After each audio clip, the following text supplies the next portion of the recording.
सगळ्यात पहिल्यांदा तर या जगामध्ये 4 प्रकारची लोक असतात. त्यामध्ये पहिली लोक असतात जी अंधारातून प्रकाशाकडे जातात. दुसरी जी प्रकाशातून अंधाराकडे जातात. तिसरी जी अंधारातून अंधाराकडे जातात आणि चौथी जी प्रकाशातून प्रकाशाकडे जातात. मला माहित नाही की माझं बॅकग्राऊंड काय आहे, नक्की मी कुठे होते मला माहित नाही, पण माझी आत्ताची जी जर्नी असेल ती नक्कीच प्रकाशाकडे आहे. तू म्हटलीस की अंधाराकडून प्रकाशाकडे ही जर्नी सुरू आहे. अर्थात ती प्रत्येकाची असते तसं नाही म्हणता येऊ शकत, पण ते करणं किती गरजेचं असतं.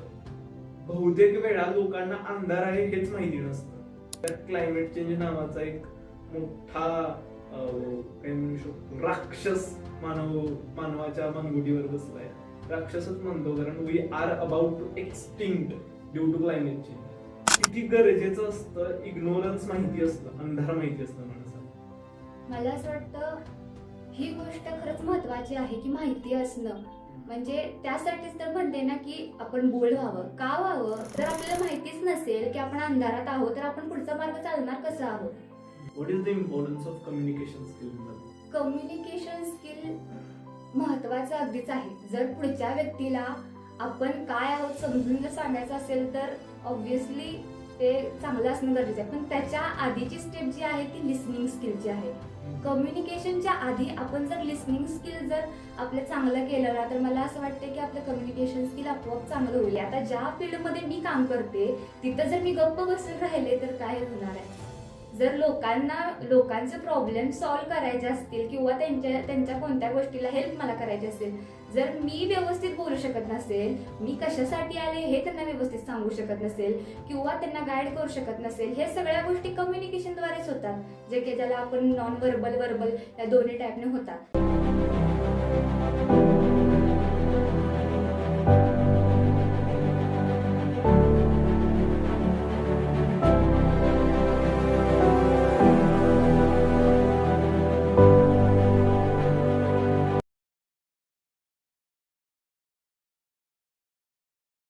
नमस्कार वैष्णवी. नमस्कार. Yes, how are you? Yes, pretty good. Great. So पहिलाच हाच प्रश्न, मी विशेष ओळख करून देत नाही माझ्या पॉडकास्टमध्ये लोकांची. इवन रिसेंटली एक कार्यक्रमाला गेलेलो आणि मी आणि माझा मित्र आम्ही खाली बसून असं कार्यक्रम बघत होतो. नुसता कार्यक्रम नसतो बघायचा आमच्यासाठी, आम्ही त्याचं कॉमेंट्री पण आमची सुरू असते ना. सो असं होतं की त्या माणसाचं ओळख करून देत होता, जे गेस्ट होते ना त्या माणसाची ओळख करून देत होते एक माणूस, आणि ते एवढं सुरू होतं, आय थिंक 15 मिनिटं. सो मला असं वाटलं की त्या माणसाचं बोलणं, त्या माणसाचं तिथं वावरणं, त्या माणसानं काय म्हणू शकतो जे काही कॉन्टेंट त्याला डिलिव्हर करायचं आहे तिथं त्या प्रोग्रॅममध्ये, तेच खरं ओळख असली पाहिजे ना. की काहीतरी कोणीतरी एवढं मोठं सांगितलंय आणि पुरस्कार वगैरे जे की आता विकत मिळतात, including Nobel and Oscar. So विशेष ओळख करून देत नाही. पहिला directly let's get to the question directly. की पहिलंच तू ऐकून मला झिमरे सरांकडून समजलं तुझ्याविषयी आणि म्हटलं yes I want to talk to her. आणि तुझी ट्रान्सफॉर्मेशन ह्याच्याबद्दल ते म्हटले की you have been transformed a lot. So काय होती तुझी ट्रान्सफॉर्मेशन आणि एकूणच त्याबद्दल काय सांगितलं जर्नीबद्दल तुझ्या आतापर्यंत?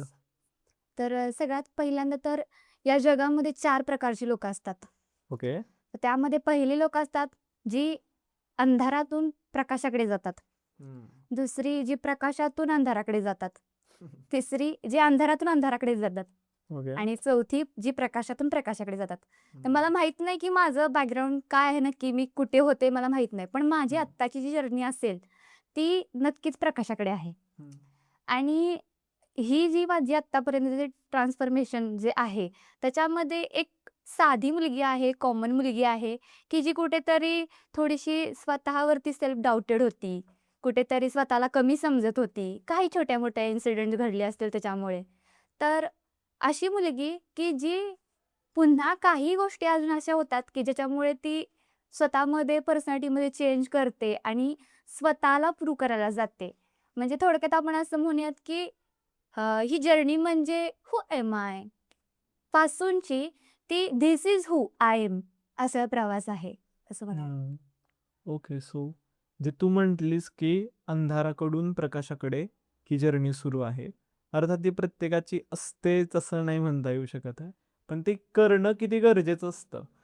बहुतेक वेळा लोकांना अंधार आहे हेच माहिती नसतं. They are great with their ignorance. Actually असाच श्लोक आहे ना आपल्या, तमसोमा ज्योतिर्गमय, त्या अंधाराकडून प्रकाशाकडे नाही. पण तो अंधार आहे हेच लोकांना माहिती माहिती नसतं बहुतेक वेळा. साधा उदाहरण द्यायचं झालं तर सध्या क्लायमेट चेंज नावाचा एक मोठा काय म्हणू शकतो राक्षस मानवाच्या मानगुटीवर बसलाय. राक्षसच म्हणतो, कारण we are about to extinct due to climate change. तर आत्ता खूप जास्त लोकांना ते माहितीच नाहीये की क्लायमेट चेंज नावाची गोष्ट आहे. They are enjoying their life. Yes. Nothing is happening like that. They are okay enjoying pretty their meals, pizzas and things like that. त्यांना असं वाटतच नाही की there is something very worst happening in the world. त्यांना माहितीच नाही आणि ते इग्नोरन्स मध्ये जगत आहेत. सो किती गरजेचं असतं इग्नोरन्स माहिती असणं, अंधार माहिती असणं माणसाला. मला असं वाटतं ही गोष्ट खरंच महत्वाची आहे की माहिती असणं. म्हणजे त्यासाठीच तर म्हणते ना की आपण बोल्ड व्हावं. का व्हावं? तर आपल्याला स्वतःला माहिती असायला पाहिजे की जरी आपल्या बाबतीत काही माहिती असायला हवं, तरी जे इतर ठिकाणी होते ते सुद्धा माहिती असणं गरजेचं आहे. कारण की जेव्हा आपण आयुष्यामध्ये पुढे जात आहोत, तेव्हा पाठीमागे ज्या गोष्टी सोडलेल्या आहेत, त्या गोष्टीकडे बघणं गरजेचं आहे. त्या गोष्टी घेऊनच आपण पुढे जाऊ शकतो. जर आपल्याला माहितीच नसेल की आपण अंधारात आहोत, तर आपण पुढचा मार्ग चालणार कसं आहोत? तर मला असं वाटतं की माहिती करून घ्यायला हवं. स्वतःबद्दलच्या गोष्टी माहिती असायला हवं आणि त्याचबरोबर म्हणजे होतं असं की प्रत्येक जणांची पर्सनॅलिटी वेगळी असते, त्यांची लाईफ जगण्याची स्टाईल वेगळी असते. त्यामुळे जर त्यांच्या घरामध्ये जर सगळ्या सोयी-सुविधा उपलब्ध असतील, तर त्यांना नाही वाटत की काही प्रॉब्लेम आहे. म्हणजे त्या लोकांचं असं होतं ना की माझ्या लाईफमध्ये सगळं व्यवस्थित आहे, तर मग मी बाकीचं का बघू? पण जे लोकं खरंच त्या गरिबीमध्ये असतील किंवा त्यांना काहीतरी इश्यू असतात, त्यांना माहिती असतं की हा बाबा आपण ह्या परिस्थितीने आपल्याला काय करायला पाहिजे. पण जे लोकांना सगळ्या सोयीसुविधा उपलब्ध असतात, त्यांना ते माहिती होत नाहीत, कारण की त्यांना सगळ्या सोयीसुविधा उपलब्ध असतात. प्लस त्यांना त्या ह्याच्यामध्ये हे समजून येत नाही की बाबा आपण सोडून सुद्धा बाकीचं जग आहे. असं. Okay. So ignorance is very important. ना? माहिती करून घेणं. माहिती करून घेणं. ना की इग्नोरंट असणं. ओके. ऍक्च्युली त्यात मध्येच तुझ्या पहिल्या बोलताना तिथंच तू अशी म्हटलीस की सेल्फ डाऊट. म्हणजे मला असं वाटतं की just imagine the Kurukshetra, the battle field of Dharma perhaps, आणि त्याच्यावरती सगळ्यात जास्त सेल्फ डाऊट मध्ये कोण होतं? व्हॉट डू यू थिंक कोण असेल according to you? Arjun. Yes yes. कारण की जेव्हा युद्ध सुरू होतं, तेव्हा त्याच्यामध्ये असं सुरू होतं की जरी मी युद्ध केलं तरी पण माझीच हार आहे आणि जरी युद्ध नाही केलं तरी पण माझीच हार आहे. मग मी का करायचं? मग त्यावेळेस मला असं वाटतं की कोणीतरी साथीदार म्हणून कृष्ण असले तरी त्यांनी त्याला सांगितलं की बाबा तू जरी असलास तरी तुला धर्म पाळावा लागणार आहे. ते जर युद्ध करत असतील तर तुला सुद्धा करावेच लागणार आहे. म्हणजे मला असं वाटतं की त्यावेळेस त्याचं हे झालं, थोडंसं त्यांचं कन्फ्युजन झालं की बाबा माझीच लोक आहेत, मग मी त्यांना का मारू? पण हा धर्म आहे की जर तुमच्यावरती कोणी वार करत असेल तर ते तुम्हाला सुद्धा करायलाच हवा. येस. मला याची कॉन्ट्रास्ट दुसरी बाजू सांगायची आहे. दुसरी इन द सेन्स की I want to emphasise a lot on the thing like self doubt is also very important in the life. आपण करतोय ते बरोबर करतोय की चूक करतोय हे माहिती करून घ्यायला मला असं वाटतंय प्रत्येक क्षणाला स्क्रुटिनी झाली पाहिजे सेल्फ डाऊटची. का? तिथं सगळ्यात जास्त कॉन्फिडंट दुर्योधन होता. He was like okay, Krishna वगैरे काय चीज आहे, ते बेड्या ठोकायला निघाला होता त्या धर्मसभेमध्ये. तिथं सगळ्यात जास्त सेल्फ डाऊट मध्ये होता अर्जुन, आणि तो पोलाइटली सेल्फ डाऊट मध्ये होता, ना की I would say arrogantly self doubt. नाही, इट्स ओके, अज्ञानात सुख असतं. He was not happy, he was not in a pleasure by being in ignorance, I would से.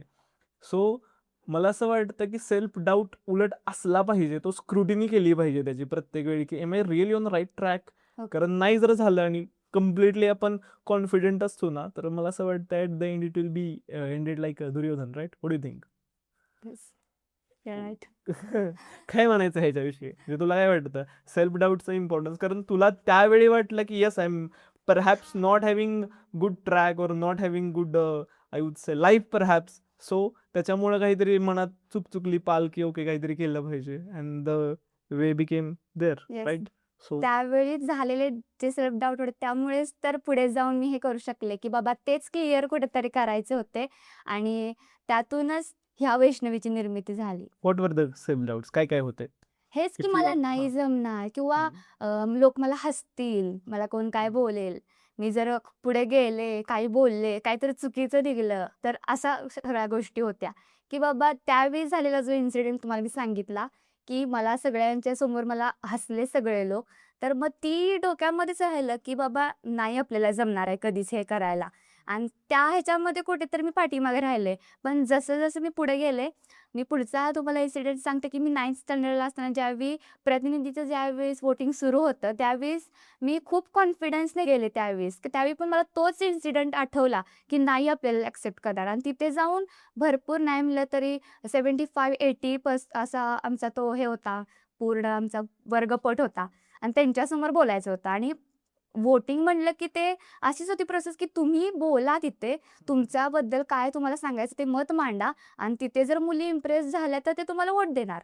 असंच होतं आणि जे मी खूप वर्षापूर्वी सोडून दिलं होतं आणि पुढे गेल्यानंतर मी म्हणलं ठीक आहे जाऊ दे आता यावेळेस ट्राय करूयात आपण आणि ज्यावेळी मी तिथे जाऊन बोलले आणि बोलून झाल्यानंतर सर्वांनी एकसारखीच मतं मांडलीत, की मला मत द्या, मी हे करीन, ते करीन. पण मी थोडंसं असा विचार केला, की थोडं आपण स्वतःच्या मनाचं काहीतरी बोलूयात. मी तिथे जाऊन हे वाक्य बोलले, की मला तुम्ही तुमचं मत द्या असं मी नाही म्हणणार आहे. कारण की तुमचं मत आहे ते. ते मी त्याच्यावर तुमच्यावर लादू नाही शकत. तुमची मतं तुम्हाला ज्यांना हवी तेव्हा त्यांनाच तुम्ही देऊ शकता आणि द्या. पण मलाच हवं आहे असं काही नाहीये. फक्त मी एवढंच सांगेन तुम्हाला, जो कोणी तुम्ही निवडाल तो योग्य निवडा. आपल्या क्लासला पुढे घेऊन जाणारा निवडा. आणि ह्या वाक्यावरती, ह्या माझ्या स्पीचवरती बहुतेक सगळ्यांना ते आवडलं आणि त्यांना ते पटलं सुद्धा आणि त्यानंतर मला पहिली प्रतिनिधी करण्यात आलं आणि त्यावेळेस माझ्या डोक्यामध्ये हे आलं, की बाबा जर मी स्वतःला मांडू शकत नव्हते. मी मांडू शकते, पण त्यावेळेस कुठेतरी हे झालं, की एका इन्सिडेंटमुळे मी स्वतःला थांबवलं तिथे. मग त्यावेळेस मला असं रिअलाईज झालं, की नाही तू जर व्यवस्थित तुझ्या जे काय ओपिनियन आहेत ते जर नॅचरली जे काय असतील ते जर तू मांडलेस तर लोकांना आवडले तर तुला ॲक्सेप्ट करतील ॲज इट इज. सो त्यावेळेस मला पुन्हा एकदा ते बळ माझ्या तसं आलं, की हां बाबा आपण करू शकतो. म्हणजे की हा डाऊट जो आहे तो मी क्लिअर केला, की माझ्याबद्दलच होता, की मला नाही जमू शकत. ते मी तिथंच तोडून टाकलं. ग्रेट. कम्युनिकेशन स्किल आता हे तू काय सांगितलंस ज्या गोष्टी त्या कम्युनिकेशन स्किल रिलेटेड देतात, की बोलता आलं पाहिजे. ॲटलिस्ट तुम्हाला कन्व्हिन्स राहू द्यात, पण तुमचं काय आहे ते सांगत आलं पाहिजे. कारण तुम्ही फक्त तुमच्याकडं काय आहे ते पण नाही सांगत, तुम्ही एक्सप्रेस करत असता तुमची personality, right? So what is the importance of communication skills in the life? किंवा बोलणं स्टेजवरती 1 to 1 असेल, कुठेही कुठल्याही पद्धतीचं काय महत्व आहे त्याचं? व्हॉट डू यू थिंक तुझ्या मते? कम्युनिकेशन स्किल महत्त्वाचं अगदीच आहे. जर पुढच्या व्यक्तीला आपण काय आहोत समजून जर सांगायचं असेल तर ऑब्व्हियसली ते चांगलं असणं गरजेचं आहे. पण त्याच्या आधीची स्टेप जी आहे ती लिसनिंग स्किलची आहे. कम्युनिकेशनच्या आधी आपण जर लिसनिंग स्किल जर आपलं चांगलं केलं ना, तर मला असं वाटतं की आपलं कम्युनिकेशन स्किल आपोआप चांगलं होईल आणि ते महत्त्वाचं ह्यासाठी ठरतं की युनिव्हर्सचा नियम आहे. जर तुम्ही व्यवस्थित स्वतःला जर मांडू शकत नसाल, व्यवस्थित जर तुम्ही गोष्टी टॅकल त्या करत नसाल, तर तुम्हाला आपोआप त्या कॉम्पिटिशनमधून बाहेर टाकलं जातं. मग त्यासाठी कॉम्पिटिशनमध्ये जर राहायचं असेल, तर कम्युनिकेशन स्किल असणं गरजेचं आहे. आता ज्या फील्डमध्ये मी काम करते, तिथं जर मी गप्प बसून राहिले, तर काय होणार आहे? जर लोकांचे प्रॉब्लेम सॉल्व्ह करायचे असतील किंवा त्यांच्या कोणत्या गोष्टीला हेल्प मला करायची असेल, जर मी व्यवस्थित बोलू शकत नसेल, मी कशासाठी आले हे त्यांना व्यवस्थित सांगू शकत नसेल किंवा त्यांना गाईड करू शकत नसेल, हे सगळ्या गोष्टी कम्युनिकेशनद्वारेच होतात. जे की ज्याला आपण नॉन व्हर्बल, व्हर्बल या दोन्ही टाईपने होतात. पण जर ते माझं व्यवस्थित नसेल, तर त्या व्यक्तीपर्यंत मी पोहोचणार कसं? त्यामुळे कम्युनिकेशन स्किल मला वाटतं खूप महत्त्वाचं आहे आणि त्याआधी सुद्धा लिसनिंग स्किल आपल्याकडे असणं फार गरजेचं आहे. जेव्हा आपण एखाद्या व्यक्तीला ऐकतो आणि माझ्या वयातल्या मुलांनी तर आत्ता लिसनिंग स्किल त्यांचं चांगलं असायलाच हवं. त्यांनी ऐकूनच घ्यायला हवं. तुमचं आता कम्युनिकेशन स्किल चांगलं आहे का? तर तुम्ही एवढ्या लोकांना ऐकत आहे. एवढ्या लोकांना तुम्ही ऐकताय ना, म्हणजे लिसनिंग स्किल ज्याचं चांगलं त्याचं कम्युनिकेशन स्किल चांगलं. ॲक्च्युली म्हणजे जरा भाषाशास्त्र माहिती आहे थोडंसं, लिंग्विस्टिक सायन्स परहॅप्स. तर त्याच्यामध्ये ना एक सांगितलं जातं की तुम्हाला कुठलीही भाषा शिकायची असेल ना, म्हणजे मी ज्यावेळी सांगत होतो की how to speak in English किंवा कम्युनिकेशन स्किल, म्हणजे मी फार असं I didn't have a paid courses, पण मी लोकांना सांगत होतो, शिकवत होतो माझ्याच मित्रांना, मैत्रिणींना काय असतील तर त्या. सो माझे असं असं असं असायचं की इनपुट अँड आउटपुट. ओके. म्हणजे आय वुड हॅव, म्हणजे मी जर त्यांना शिकवायचो की इनपुट काय असू शकतात आणि आउटपुट काय असतात आणि काय ते मॅटर करतात. उदाहरणार्थ की एखादी लँग्वेज असते तर त्याचे काय ॲस्पेक्ट असतात. पहिलं तर ऐकणं असतं. म्हणजे लहान मूल पहिल्यांदा ऐकतं. ॲक्च्युली तुला माहिती असेल हे माहिती आहे प्रोसेस काय? मी सांग ठीक आहे सांगतो. सांगा. ओके. तर पहिल्यांदा ऐकणं होतं. ओके. ते मूल ऐकतं पहिल्यांदा. लहान मूल जर एखादी भाषा शिकत असेल तर ते पहिल्यांदा ऐकतं आई, बाबा. त्यानंतर ते बोलतं. म्हणजे त्याला आई सांगते की बोल. आई म्हण, बाबा म्हण. हो. त्यानंतर ते शाळेत जातं आणि पहिल्यांदा सुरुवात करतं ते म्हणजे लिहायला. रायटिंग होतं त्याचं. म्हणजे आ, ई वगैरे, वगैरे होतं. त्यानंतर वाचन होतं. ओके. आणि हीच प्रोसेस असते. अगदी. बरोबर, करेक्ट. पण अनफॉर्च्युनेटली इंग्लिशच्या बाबत आपण काय केलंय, करेक्ट उलटं केलंय.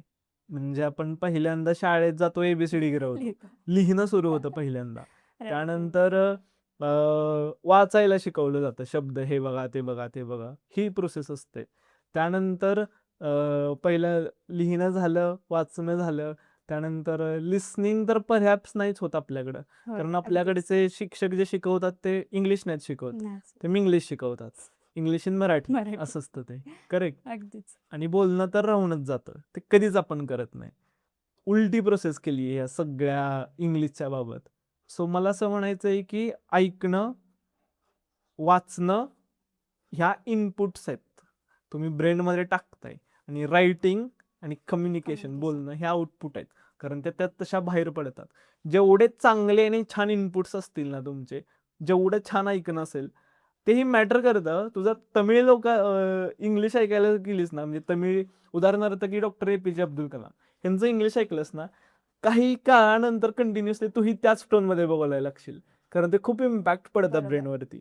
आणि तुझे शब्द पण तसेच यायला लागले. I was a hair and that असं काइंड ऑफ ह्या काइंड Right, ऑफ. right. लिहिणं पण तेच, सॉरी ऐकणं झालं. त्यानंतर रीडिंग जेवढं छान वाचशील ना तू, आणि त्यातही थोडासा कोनोटेशन प्लस ऍड करतो की loud reading for certain period of time. कारण आपली जीभ नाहीये तयार. मराठी बोलतोय पण इंग्लिश बोलायला तयार नाहीये. सो ती लाऊड जेवढं छान आपण बोलतो ना तेवढं ते काय म्हणू शकतो आपण, ती फोनेटिक्स आणि ती पॅलेट आपलं तयार होतं ते बरोबर. बोलण्यासाठी. करेक्ट. Loud. सो त्यामुळं तू जे म्हटलीस ना ते खूप महत्वाचं आहे की ऐकणं. मला फक्त त्याच्याबरोबर अजून जोडायचं आहे वाचा. Right. That is also very important. So तुझ्या आयुष्यात कुणाकुणाला कुठं कुठं कधी कधी ऐकलेस, ऐकण्याचा रोल, लिसनिंग स्किल्स तू म्हटलीस मगाशी, आणि काय काय वाचलेस किंवा तुला वाचायला आवडतं का? वाचायला आवडतं आणि बरंच वाचलेलं सुद्धा आहे. ते मला थोडंसं लक्षात नाही राहत सगळं वाचलेलं, पण मी त्यातले काही की कन्सेप्टच तेवढे लक्षात ठेवते. ओके. जास्त नाही काही वाचत बसत त्यातलं. जे महत्त्वाचं आहे त्याचं समराईज काय आहे बुकचं तेवढंच. आणि मी ऐकलंय म्हणाल तर मी सगळ्यात पहिल्यांदा तर मी जिमरे सरांचंच नाव घेईल. त्यांनाच मी जास्त ऐकलंय. ओके. त्याचबरोबर म्हणजे आत्तापर्यंत जेवढे शिक्षक मला मिळाले ना, ते मी खरंच ग्रेटफुल समजते स्वतःला, की मला असे शिक्षक मिळाले. आणि त्या सर्वांनाच ऐकलेलं आहे, की त्यांनी जे काय सांगितल्या असतील गोष्टी, त्या सर्व ऐकत आलेले आहे. प्लस मग YouTubeला वेगवेगळे अ, अ, जे मोठमोठे हे असतात, की जे स्पीकर्स असतात, त्यांचं सुद्धा ऐकलेलं आहे. देन आत्तासुद्धा सध्या ज्या काही गोष्टी आम्हाला फील्ड वर्कवरती करायच्या असतात, त्यासाठीच्या गोष्टी ज्या लागणाऱ्या आहेत, ज्या वेळेस जे सांगतात, की "हे बाबा तुम्ही ऐका एवढं-एवढं", तेवढं ऐकलं जातंय. ग्रेट. म्हणजे अजून तर प्रवास सुरू आहे. एवढं it's फार only मोठं one. काही नाही. पण मुद्दा हाच आहे की प्रवास सुरूच असतो. तो कुणाचाच नसतो. Perfection is a myth, I would say. And it's a biggest myth. म्हणजे कधी-कधी लोकं म्हणतात ना, की when there will be perfect moment I will start doing that. It won't happen. कारण परफेक्ट मोमेंट नसतेच कधी. त्यामुळे it's completely fine. You are in the journey, I am on a journey. And actually that's what it is. हे life is a journey. That's what it is. We are enjoying it by the way. So bold आणि strengthful असणं हे किती महत्वाचं आहे तुझ्या मते? अगदीच फार महत्त्वाचं आहे. तर त्यामध्ये मी सांगेन की कसं आहे की स्त्रियांना ना जास्त करून जेव्हा त्या म्हणजे ज्यावेळी त्या कोणाकडून तरी त्यांना सपोर्ट मिळत असतो, त्यावेळेस त्यांना समाजामध्ये रिस्पेक्ट दिली जाते. आणि ज्यावेळेस त्या एकट्या असतात, म्हणजे when she is alone she is like dear among the tigers. म्हणजे त्यांना कोणीही कसंही यूज करू शकतं. ठीक इज आहे. That really okay fine? म्हणजे हां. जसं म्हणजे मला म्हणायचं आहे की ते पुढे ऐका तुम्ही की बाबा होऊ शकतं. तर त्यासाठी बोल्ड ह्याच्याने सांगते की का हां. व्हावं मुलींनी बोल्ड हं, वगैरे. हं, हं. तर ह्या गोष्टी होऊ शकतात की बाबा त्यांना घरामध्ये मग ऐकलं जाऊ शकत नाही. त्यांचे म्हणजे की त्यांच्या ओपिनियनला काय किंमत दिली जाऊ शकत नाही किंवा त्या काय करतील ग्रँड अशा धरलं जातं त्यांचं. ग्रँटेड धरलं जाऊ शकतं. हं. अगदीच. मग त्यासाठी मला असं वाटतं की बोल्ड होणं गरजेचं आहे. हं. म्हणजे स्वतःमध्ये असा बदल घडवणं की जिथे आपण स्वतः सेल्फ अवेअर आहे, हे आपल्या स्वतःच्या व्हॅल्यूज आहेत, प्रिन्सिपल्स आहेत, काहीतरी आपण स्वतः आहे हे आपल्याला समजणं. जेव्हा एखाद्या स्त्रीला किंवा मुलीला जेव्हा आपल्याला समजतं की आपण जे काही आहोत, जसं आपण स्वतःला जर ॲक्सेप्ट केलं, तर मला असं वाटतंय की ती खरी आपली ताकद ठरते. जर सावित्रीबाई फुलेंनी जर त्यावेळी स्वतःला चेंज नसतं केलं, जर त्या तशाच राहिल्या असत्या, समाजाच्या त्या कंडिशनमध्ये जर अडकून राहिल्या असत्या, तर मला वाटतं की मी आज तुमच्यासमोर अशी बसले नसते किंवा माझ्यासारख्या कितीतरी मुली आज इथे बसतात. त्या करेक्ट. नसत्या बसल्या. जर ताराबाई शिंदे असतील आपल्या, जर त्यांनी त्यावेळी स्वतः लेखणी हातात धरली नसती, तर त्या सुद्धा आज कितीतरी मुलींनी मग लेखिका व्हायचं सुद्धा स्वप्न नसतं पाहिलं. करेक्ट. आपल्या आनंदीबाई जोशी आहेत. त्यांनी जर त्यावेळी स्वतःला बंधनात बांधून ठेवून आणि त्या शिक्षणाच्या प्रवाहात जर ते गेलं नसतं, तर आज डॉक्टरचं स्वप्न सुद्धा मुलींनी पाहिलं नसतं. त्यामुळे मला असं वाटतं, की बोल्ड होणं गरजेचं आहे. स्ट्रेंथ आपल्या जेव्हा आपण ह्या गोष्टींचा विचार करतो, तेव्हा खरी सुरुवात आहे. जेव्हा आपण ह्याचा विचार करतो, की बाबा मला असं व्हायचं आहे, तेव्हाच खरी आपण एक पहिली पायरी चढलेली असते पूर्णपणे. त्यामुळे असं वाटतं, की बोल्ड होणं गरजेचं आहे. जेव्हा आपण स्वतःला ॲज इट इज ॲक्सेप्ट करू, तेव्हा मला असं वाटतं ती खरी आपली स्ट्रेंथ ठरेल. हं. ओके. विवेकानंद अर्थातच म्हणतात, की strength is a life, weakness is a death. त्यांचं अजून एक वाक्य आहे, बी बोल्ड अँड बी स्ट्राँग. ह्याच रिलेटेड आहे. बी बोल्ड इथूनच सुरुवात होते. व्हेरी इम्पॉर्टंट कारण लेचे-पेचे जरी राहतात लोकं, म्हणजे बकऱ्यांचं हाल काय होतं ते माहीत आहे. वाघाला कोण नाही कापत. असंच आहे काहीतरी कुठेतरी ऐकलं, की जे बकऱ्यांचंच हाल होतं. जे लेचे-पेचे होतात निसर्गात सुद्धा, त्यांच्याकडे स्ट्रेंथ नाही आहे ना, ते ॲट द एंड फक्त खेळणे होऊन जातात लोकांच्या हातातले किंवा निसर्ग पण त्यांना ते मर्सी प्रोव्हाइड करत नाही. So it's very important to be bold आणि झालं पाहिजे खरं तर. ओके. मुलींनी ॲक्च्युली मुलगी म्हणून तुझ्यामध्ये कुठली सगळ्यात मोठी स्ट्रेंथ आहे का मुलीची? किंवा व्हॉट इज इट? की काय स्पेशल कुठली स्ट्रेंथ असू शकते? Not special like that, but तुझ्यामध्ये कुठली असू शकते? जनरल तुझी पण सांग. व्हॉट इज युअर माझी स्ट्रेंथ? मी एक स्वतः स्त्री म्हणून जन्माला आले, हीच मला वाटते माझी खूप मोठी स्ट्रेंथ ग्रेट, आहे. आणि ग्रेट. सगळ्याच मुलींसाठी मी सांगेन, की ती एक मुलगी म्हणून जन्माला आलेली आहे या जगात आणि तीच तिची मोठी स्ट्रेंथ आहे. का तर तुम्ही बघाल, की एका महिन्यातून 5 वेळा असह्य वेदना सहन करायच्या आणि अशा जर त्या वेदना आपण काउंट केल्या, तर आयुष्यभराच्या किती होतील त्या वेदना? आणि अशी ती एक स्त्री त्या वेदना सहन करते, प्लस एका मुलाला जन्म देते. त्यावेळेच्या होणाऱ्या ज्या काही वेदना, या एवढ्या वेदना ती सहन करू शकते. तिच्यात एवढी मोठी सहनशक्ती आहे. तर ही कुठून आली? ती एक स्त्री आहे म्हणून आली. म्हणजे आपण म्हणतो पण की स्त्री एक निर्माती आहे. आपण आपल्या पृथ्वीला सुद्धा स्त्रीलिंग मानतो. मग ती निर्माती आहे. ती ती तिच्यातूनच पुढची पिढी जी आहे ती येणार आहे. तर मला असं वाटतं, की प्रत्येक स्त्रीनं स्वतःच्या स्त्री म्हणून जन्माला आल्याचा गौरवच करायला पाहिजे. कारण ती एक स्त्री आहे. प्लस तिच्यामध्ये काही स्ट्रेंथ्स आहेत. जशा की ॲडॉप्टेशन आहे, की लहानपणापासून मोठी होईपर्यंत एका घरी ती वाढते. बरोबर आणि नंतर एका काळानंतर ती दुसऱ्या घरी तिला जावं लागतं आणि ते तुम्ही जर तुम्हाला जर असं सांगितलं की तुम्ही लग्न केल्यानंतर मुलीच्या घरी जाऊन राहा, तर ते तुमच्यासाठी कितपत शक्य होणार आहे? बाय द वे पण नाही. I am against this all marriage concept bye the वे. हा म्हणजे मी हा, तर पण म्हणेन की म्हणजे मी actually. म्हणजे संपूर्ण जेंट्स लोकांना जर विचारलं असं तर होणार नाही त्यांना. पण ते स्त्रियांनी लगेच ते अडॉप्ट करतात की बाबा ठीक आहे, ह्या कंडिशनला त्या स्वीकारतात. त्यांच्यात ती फ्लेक्झिबिलिटी आहे की बाबा ज्या कंडिशन आहेत त्या ती टॅकल करायला तयार असते. आता जर तिला दुसऱ्या घरी जायचं आहे तर ते ती स्वीकारते. तिच्या मनात नसलं तरी स्वीकारते. आम्हाला सुद्धा ते स्वीकारावं लागतं. जरी आमच्या मनात नसलं, आमच्या लहानपणापासून मोठे होईपर्यंत आम्ही आई-वडिलांकडे राहिलो आणि लगेच कुणाकडे तरी जायचं हे आम्हाला सुद्धा मनाला नाही पटणार आहे. पण ते आम्ही अडॉप्ट करतो, ते आम्ही ॲक्सेप्ट करतो. ही स्ट्रेंथ आहे. त्यानंतर इमोशनल इंटेलिजन्स आहे. ही सुद्धा मला वाटतं की स्ट्रेंथ आहे मुलींची, की स्वतःच्या भावना त्या समजून घेतातच. कधी नाहीत घेत, पण इतरांच्या भावना जास्त करून त्या जपत असतात. मग त्या दोन्ही इमोशन्स घेऊन जपून म्हणजे दुसऱ्यांच्या पण आणि स्वतःच्या असा मिळून त्या डिसिजन घेत असतात. तर मला असं वाटतं की ही त्यांची स्ट्रेंथ आहे आणि मुलींची खास करून त्या स्त्री असण्याचे ही त्यांची सगळ्यात जास्त मोठी स्ट्रेंथ आहे असं वाटतंय. Great. Bye the way I am against this marriage concept actually. मला असं लिटरली पर्सनली वाटतं की हे फारच चुकीचं आहे. मी कुठला तरी विशेष अधिकार घेऊन जन्माला नाही आलेलो की कुठल्या तरी स्त्रीनं माझ्या घरी यावं किंवा तिनं नक्कीच. सोडावं. I am completely against this. मी तर एका पॉडकास्टमध्ये ते सांगितलं सुद्धा की what is the ideal way, की काय असू शकतं छान लग्न. I think I need to make one solo video on this I guess, की छान what is the modern concept of marriage and how it should be great kind of असं केला पाहिजे. तू मग अशी बोलताना म्हणलीस की मेन्स्ट्रुअल म्हणजे मी आकडे करत होतो, जर 5 दिवस महिन्यातले तर 12×5 = 60 2 महिने वर्षातले, आणि असं जर हे केलं तर 100 वर्ष ती जगत असेल 2 महिने वर्षातले तर 200 महिने जवळजवळ.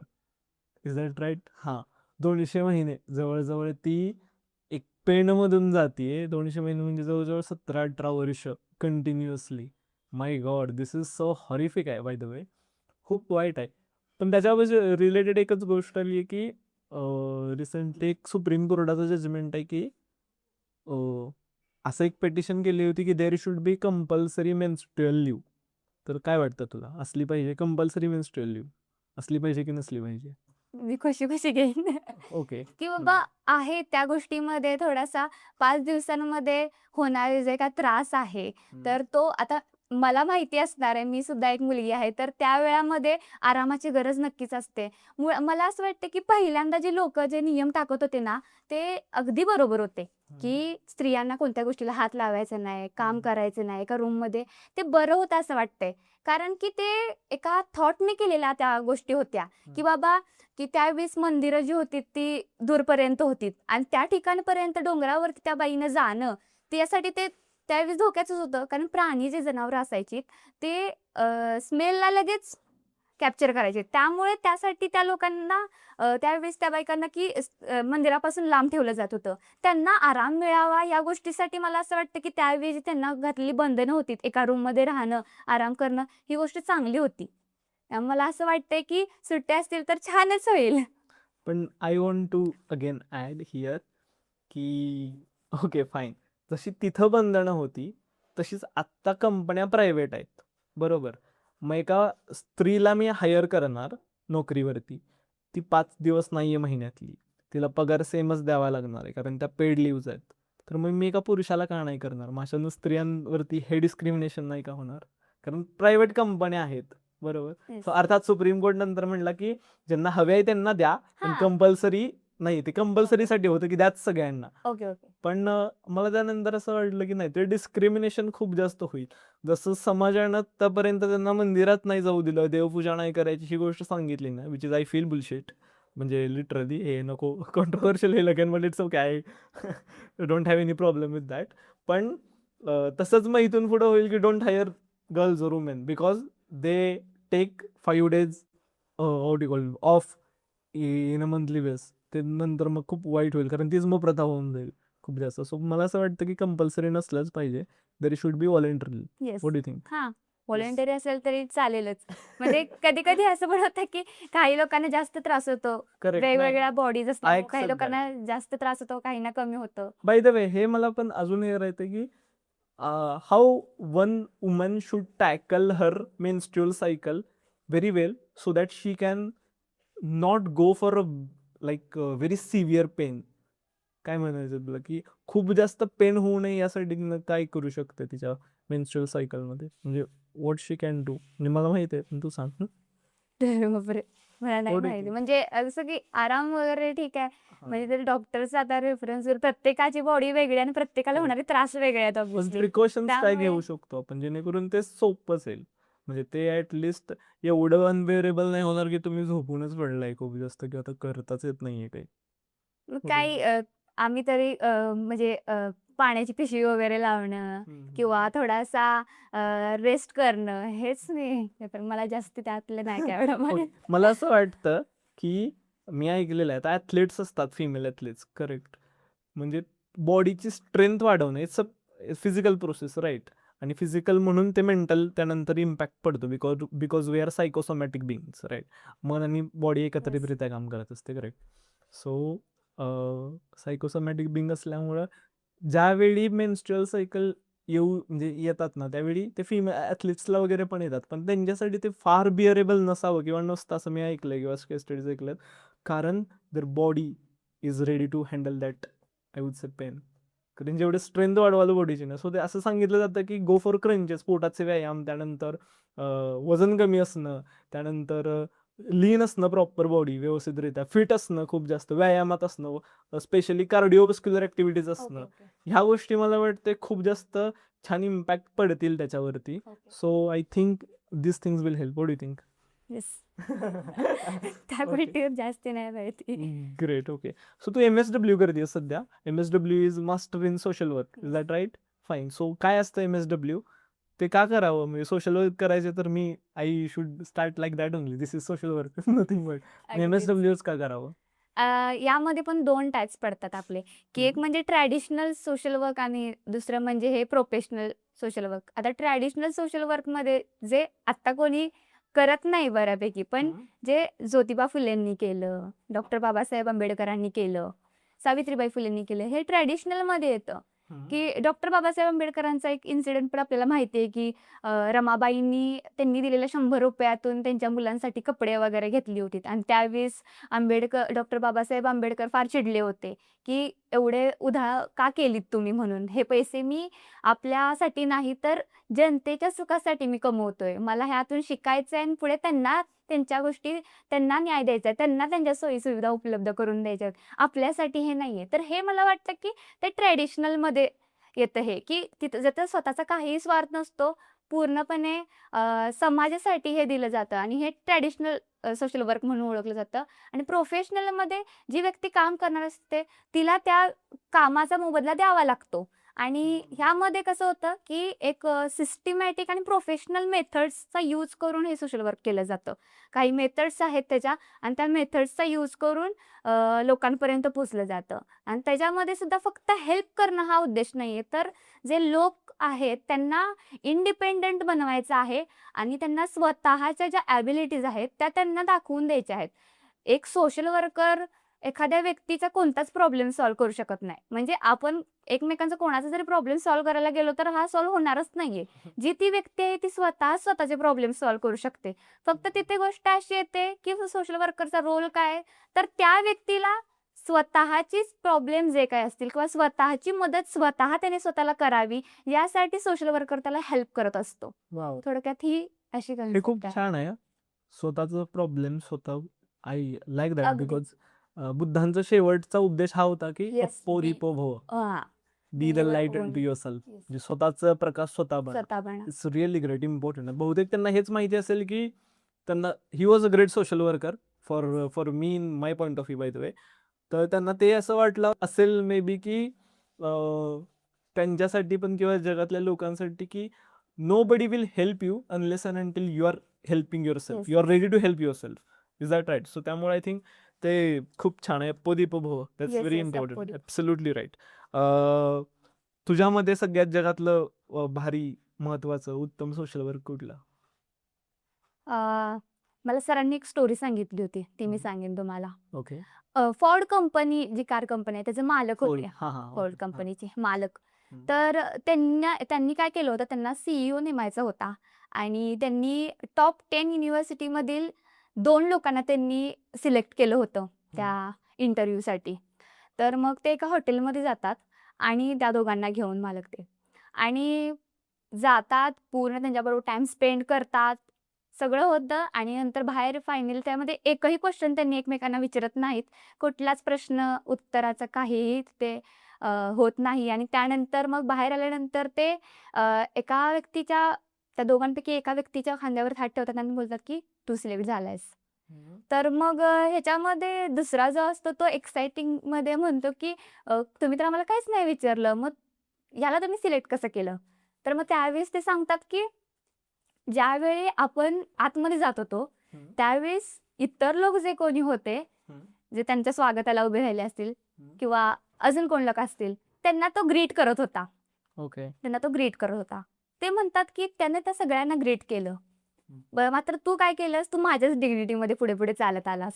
हम्म. मग एक लीडर आहे, तो काय करतो की आपल्याबरोबर जे लोक असतील दुसरे, त्यांना सुद्धा रिस्पेक्ट देतो. म्हणजे रिस्पेक्ट फॉर ह्युमन डिग्निटी. हम्म. त्यानंतर पुढे गेल्यानंतर जेवणाच्या जेव्हा ताटावर ते बसतात, त्यावेळेस तू काय केलंस की सगळे मसाले त्या जेवणामध्ये फटाफटा घेतलेस आणि ते खाऊन टाकलेस तू. पण त्याने काय केलं? त्याने पहिल्यांदा सगळ्या जेवणाची चव घेतली एक आयटमची आणि त्यानंतर ज्याच्यामध्ये जेवढं हवं तेवढेच त्याने मसाले टाकले आणि पुन्हा त्याने ते खाल्लं. म्हणजे काय केलं की थोडक्यात ह्यावरून एवढंच सांगायचं होतं की एखादी व्यक्ती एखाद्याला काहीतरी करू शकते किंवा हेल्प करू शकते किंवा काहीतरी काम मोठं करू शकते, त्याच्यामध्ये कसं ओळखायचं? तर ती दुसऱ्याला पण आपल्यासोबत रिस्पेक्ट देतीये. देन जे टेस्ट केलं त्यानं जेवण, त्याच्यामध्ये त्यानं काय केलं, पहिल्यांदा पाहिलं की पहिल्यांदा कशामध्ये काय कमी आहे आणि त्यानुसार ते मसाले यूज केले. म्हणजे कोणताही इश्यू असेल, काही असेल, तर त्याच्या मुळापर्यंत जायचं आणि त्याला आवश्यक जे असेल त्या गोष्टी त्याला देणं. ही गोष्ट इम्पॉर्टंट आहे आणि त्यामुळे त्याने त्याला सिलेक्ट केलेलं.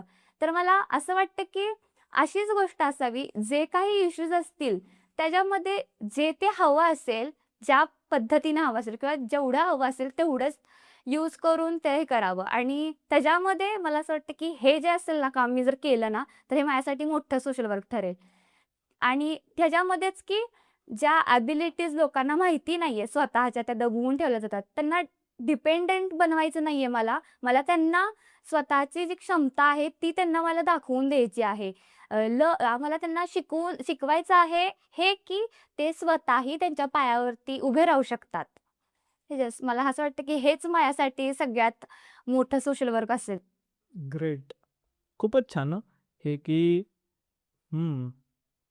To show people that you can do certainly great. Yes. Correct. त्यांना माहिती करून देणं की पोटेन्शियलची जाणीव करून देणं त्यांच्या. आणि आत्ता ह्या ह्याच्यामध्ये तर खूप लोक म्हणजे त्यांची सायकोलॉजी भरपूरच अशी आत्ता आपल्या म्हणजे वयाची हे जी मुलं आहेत त्यांची तर सायकोलॉजी भरपूरच ढासळलेली दिसून येते. कारण की मी स्वतः या एका वर्षामध्ये खूप जवळून 2 मुलींचे सुसाईड पाहिलेत. मग त्यांची कन्सेप्ट काय असेल पाठीमागे, ते कारण किती पण असू देत, पण ती जी गोष्ट दिसतीये ती फक्त त्यांच्यापुरती मर्यादित नाही. त्यांच्या मनात चाललेल्या ज्या काही गोष्टी असतील ह्या सगळ्या मॅटर करतात. करेक्ट. Absolutely right. त्यांना तिची जाणीव करून देणं हे मला असं वाटतं की महत्वाचं आहे. त्यांना ती गोष्ट समजायला हवी की जे ते काय करायला निघाल्यात त्याच्यापेक्षा काहीतरी मोठे ते स्वतः आहेत. म्हणजे ह्यासाठीच हा विषय की बाबा आपण कॉमन आहोत ना, त्याच्यापासून आपल्याला हे बनायचं आहे बोल्ड, की जेणेकरून त्या मार्गापर्यंत जाणारच नाहीत. वाव, खूप छान. येस. सो ओव्हरऑल पर्सनॅलिटी डेव्हलपमेंटसाठी एखाद्यानं रोजच्या जीवनात कुठल्या कुठल्या गोष्टी केल्या पाहिजेत, म्हणजे त्यात काय इन्क्लूड असलं पाहिजे? What do you think? समजा आता 2 गाड्या आहेत. 2 गाड्या आहेत. त्यातली एक गाडी आहे की डेस्टिनेशन एकच आहे दोन्ही गाडीचं. त्यातली एक गाडी आहे की जी बाहेरून वगैरे किंवा आतून फॅसिलिटी चांगल्या आहेत, एकदम एसी वगैरे आहेत, गाणी वगैरे छान आहे गाडी. पण ड्रायव्हर जो आहे तो खराब आहे, कच्चा आहे. त्याला काय ड्रायव्हिंग व्यवस्थित येत नाही. आणि दुसरी गाडी आहे ती याच्या अपोजिट आहे की ज्याचा ड्रायव्हर खूप चांगला आहे, त्याला एक्सपिरियन्स छान आहे, पण जी बॉडी आहे ती एकदम खटारा गाडी आहे. तर मग ह्या दोन्हीपैकी तुम्ही कुठली चूज कराल गाडी? Second one. अं, गाडी म्हणतेस का? हा ह्यापैकी कोणतं हे कराल तुम्ही? Situation. दोन्ही पण. हा जो छान ड्रायव्हर आहे तो मे बी आय गेस. काय पण तुझं गाडी काय? खटार आहे ना, काय उपयोग त्याचा? कधी पण बंद पडू शकते, डेस्टिनेशन पण पोहोचालच तुम्ही, ह्याची काय गॅरंटी? बट जीव जाईल ना त्या पहिल्या ह्याच्यात I guess.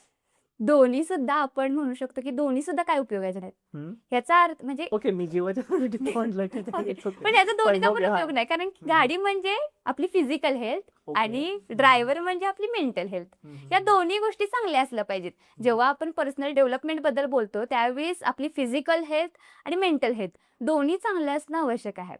त्यानंतर मी सेकंड रेफर करेन की सेल्फ कम्युनिकेशन, सेल्फ रिफ्लेक्शन, की स्वतःशी संवाद साधणं, स्वतःबरोबर बोलणं गरजेचं आहे. जसं मी स्वतःच सांगेन तुम्हाला की मला जर भविष्यामध्ये जाऊन कोणत्या तरी लोकांचे प्रॉब्लेम सॉल्व्ह करायचे असतील किंवा मला जर कुणाचं काउन्सिलिंगच करायचं असेल, आपण असं धरू, तर त्या व्यक्तीला जाणून घेण्याआधी मला स्वतः तर मी काय माहिती असायला पाहिजे ना.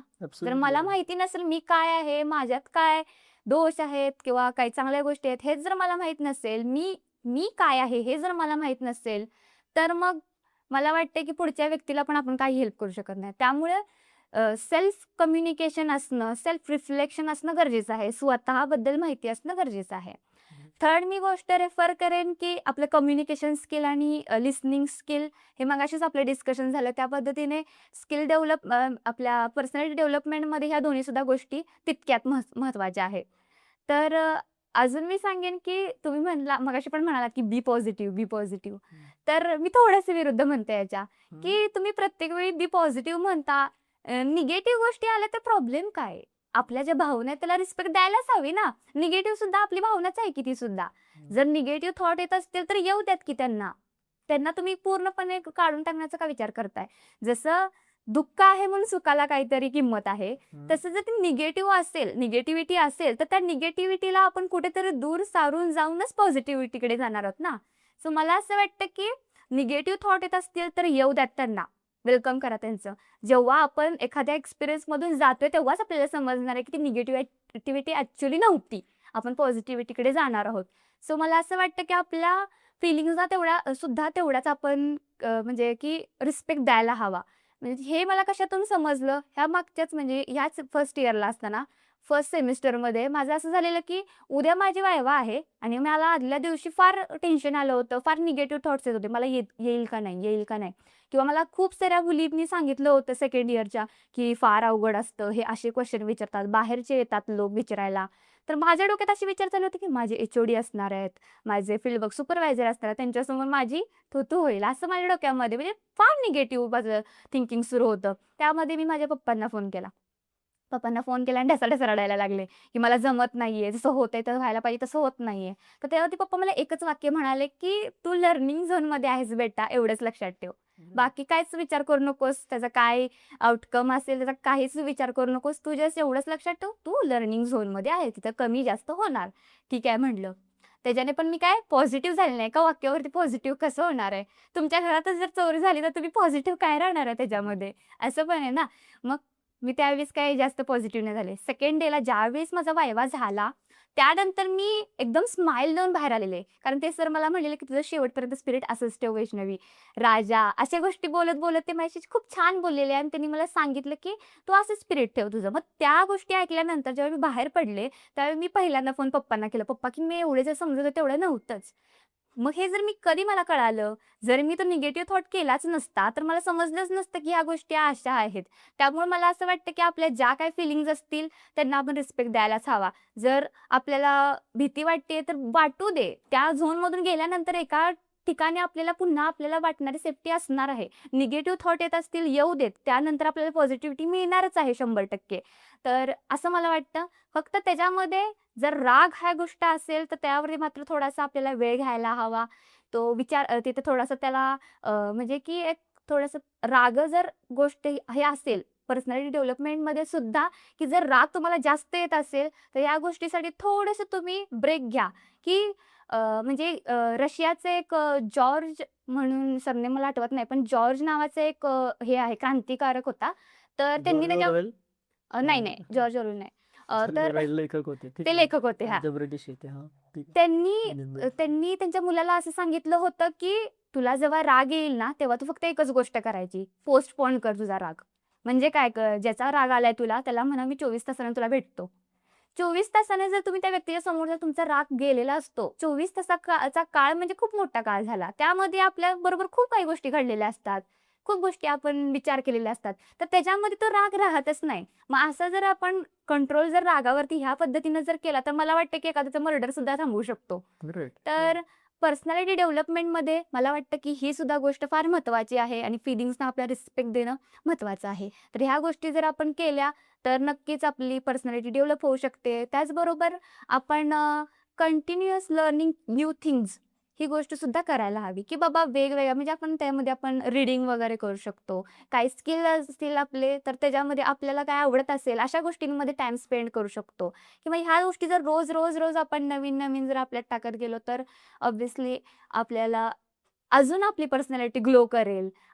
अजून मी ऐकलं होतं की सरांकडून की आपण जर रोज स्वतःमध्ये 1% जरी नवीन काहीतरी गोष्ट केली का स्वतःमध्ये टाकत गेलो तर 30 दिवसामध्ये आपण 30% आपल्यामध्ये बदल घडवू शकतो किंवा काहीतरी नवीन गोष्टी ॲड करू शकतो. तर ही सुद्धा गोष्ट आहे आणि अशा पद्धतीनं आपण स्वतःची पर्सनॅलिटी जी आहे ती डेव्हलप करू शकतो.